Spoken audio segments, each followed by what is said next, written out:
Mike Hill with State of Corruption.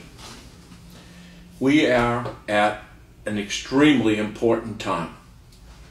We have the drug dealers in this state, the politicians in this state, judges in this state, law enforcement in this state on their heels. But I need you to get them off the cliff. You want justice back into this state? I am telling you it's completely corrupt.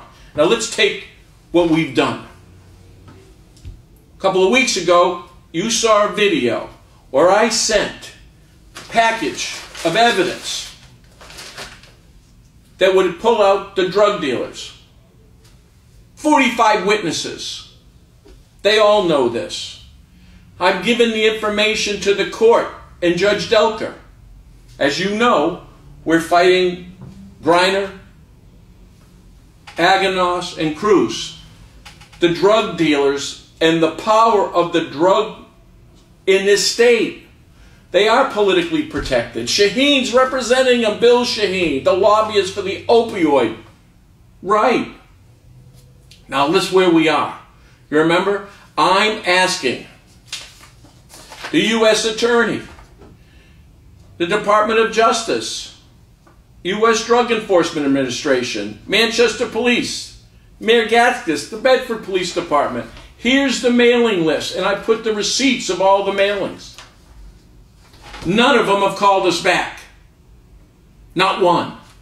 We did get something from Brentwood, the county attorney we sent the package. They sent the package back. You know, Brentwood, as in Brentwood Courthouse. That I told you was the house of corruption, now didn't I? All right? Now let's look where we are right now. Judge Delker, we had a hearing, you might have seen it, on Channel 9, all through the news, about recusing Shaheen. Gordon and Shaheen. They're only associated criminally with these drug dealers. How do you think they get protected? Now, I gave Judge Delker supplemental information that will put Shaheen in jail. Right. Would it show the criminality in the court? It's information that I went to jail when Francois refused it. That's how important it is. Why do you think Delker hasn't ruled on anything? It was only a protective order, so we don't have our witnesses murdered by these criminals. 5 weeks have gone by. No Delker. Although I did get 6 letters from Brentwood on multiple different cases. Right. That's the harassment. Right? You don't take their money. You tell them to go stick it. Well, guess what? They got to take everything you have. They've got to leverage you to the point. And again, I'm prepared to lose everything. But don't miss the opportunity where we have these people. They are desperate and they're acting desperately, which is how we catch them. So let's go on with the court. For 5 weeks, no Delker about the protection of our witnesses. Well, you know what Shaheen's done. Shaheen's forced the ball. In fact, he's saying, and the clerk's saying, if we don't give them all this information in 10 days, we're going to lose by default. Well, wait a minute. I am telling you right now, Judge Delker has no choice but to get rid of Shaheen and Gordon. All right? You heard it here. We just kicked Gordon's ass again. Right? I'll put them in jail either way. But that's what's going to happen. So now it's an evidence run. Let's see what they're looking for. We would like the names, addresses, and telephones of all your witnesses. And if you don't give it to us, you're going to default. No, wait a minute. I have no problem giving it to them. What have we talked about? Protecting these witnesses so they don't get murdered. I give them a couple of names. Those people go missing. And guess what? More brave people don't come and give me information. Well, I'm not doing it. You got it? Right.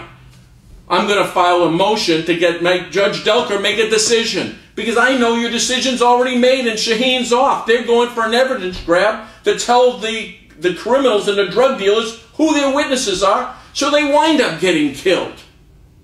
Now I have 4 witnesses that I was to meet this week, suddenly all disappeared. Right. Now who's listening to us here? What is going on?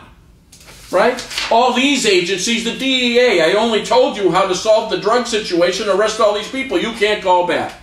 Right? And now we got Shaheen and Gordon acting criminally. They know they're off. You see, they want me to give this information. Then what happens to our witnesses? We gave them the detective, Terrence Keenan. There's a case number. Hey, Aganos, shithead, you're a drug dealer. Right. We got plenty of evidence. We got plenty of witnesses. But they're trying to kill this case. Now, before I leave, I want to show you how part of this cover-up. You notice how I said the county attorney sent this package back? That's right. Brentwood, they didn't want to open up the package. They don't want to act on this because you'll be arresting people in your same courthouse. Right? So this is what happened. You may go back to a video. We're going to show you cuts of this video where we report Brian Toomey as being the mole. He was only stealing the money of the mortgage specialist, which he was told to do. Now, what I'm telling you, Brian Toomey's been arrested for. That's right. And Carrie Milmew was working with them. We had the Detective McGurran from Plastow. You'll see the cut. You're going to find out that they were friends, her and Carrie. Right. We're waiting on a subpoena of those cell phones of Brian Toomey. They will have Walker on it. We'll have Shaheen Gordon on it. Guess what? Captain Morgan from the Plastow Police Department. How do you like that? Dick Head, Dick Tracy, and now Captain Morgan. Anyhow, Captain Morgan can't answer if they subpoenaed the text message of the phone records. We were supposed to have that. You can see in the video in 2 weeks. They only threatened the information in there about murdering me. Right. Why don't we see it? You see, they're covering up the subpoena. McGowan, we have text messages back and forth from Carrie saying that they're friends, and McGowan's calling her and telling her what's happening. She is one of the suspects. We now have her in text messages, Carrie, calling the other witnesses to destroy evidence.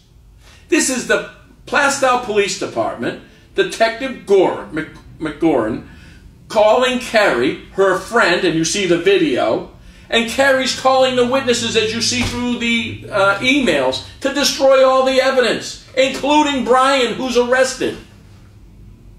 It's all covering up. Right? Demand the court. Demand protection from these witnesses. Do you want to solve this drug problem? You think we're going to have witnesses coming forwards if we sell them out? And why do you think law enforcement? Why don't you ask them? Why don't you ask Emily Rice, the U.S. Attorney, why haven't you listened to Mike Gill? Why haven't you made an appointment? You have the evidence. Why haven't you done anything? We have text messages from a drug dealer that shows deliveries and prices, and calls out Aganos as being the biggest drug dealer in New England, and his son, and how they're delivering it, including fentanyl. You know, we haven't heard from you, Gatsis, either. Now you think about that. Nothing from Delker, nothing from any law enforcement agency, and here we say, as I've said on my sign, here's the evidence, take it. Mike Gill, State of Corruption.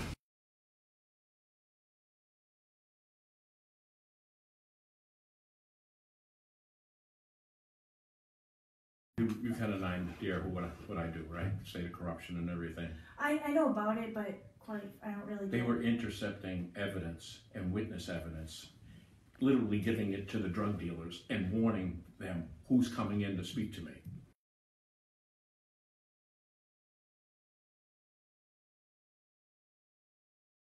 See, there's the addresses. She's a witness.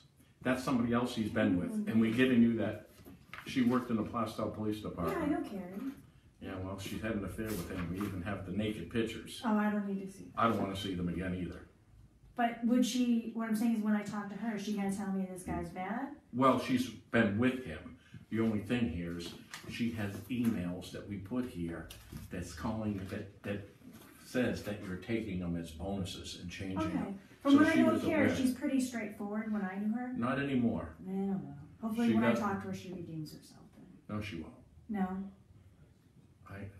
Even though it's right there in writing? Oh, yeah, well, we'll see how that goes. Yeah, that sounds fine. I am telling you These are conversations. I'm afraid Brian will vanish. Christine Carey won't hide. Mike doesn't intercept any inappropriate. Christine tells Mike does not have Brian's cell phone. He just melted his son's cell phone when I got him.